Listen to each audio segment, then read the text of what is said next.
Chapter 8. And it came to pass, when Samuel was old, that he made his sons judges over Israel. Now the name of his firstborn was Joel, and the name of his second Abiah. They were judges in Beersheba. And his sons walked not in his ways, but turned aside after lucre, and took bribes, and perverted judgment. Then all the elders of Israel gathered themselves together, and came to Samuel unto Ramah, and said unto him, Behold, thou art old, and thy sons walk not in thy ways. Now make us a king to judge over us like all the nations. But the thing displeased Samuel when they said, Give us a king to judge us. And Samuel prayed unto the Lord. And the Lord said unto Samuel, Hearken unto the voice of the people in all that they say unto thee, for they have not rejected thee, but they have rejected me, that I should not reign over them.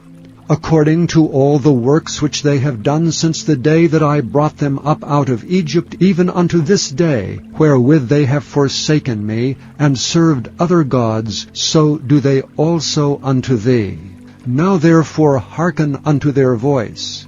Howbeit yet protest solemnly unto them, and show them the manner of the king that shall reign over them. And Samuel told all the words of the Lord unto the people that asked of him a king.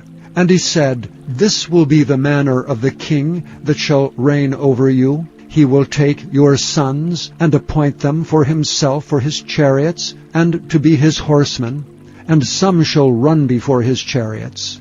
And he will appoint him captains over thousands, and captains over 50s, and will set them to ear his ground, and to reap his harvest, and to make his instruments of war, and instruments of his chariots. And he will take your daughters to be confectionaries, and to be cooks, and to be bakers. And he will take your fields, and your vineyards, and your oliveyards, even the best of them, and give them to his servants. And he will take the 10th of your seed, and of your vineyards, and give to his officers, and to his servants. And he will take your menservants, and your maidservants, and your goodliest young men, and your asses, and put them to his work. He will take the 10th of your sheep, and ye shall be his servants. And ye shall cry out in that day because of your king, which ye shall have chosen you. And the Lord will not hear you in that day.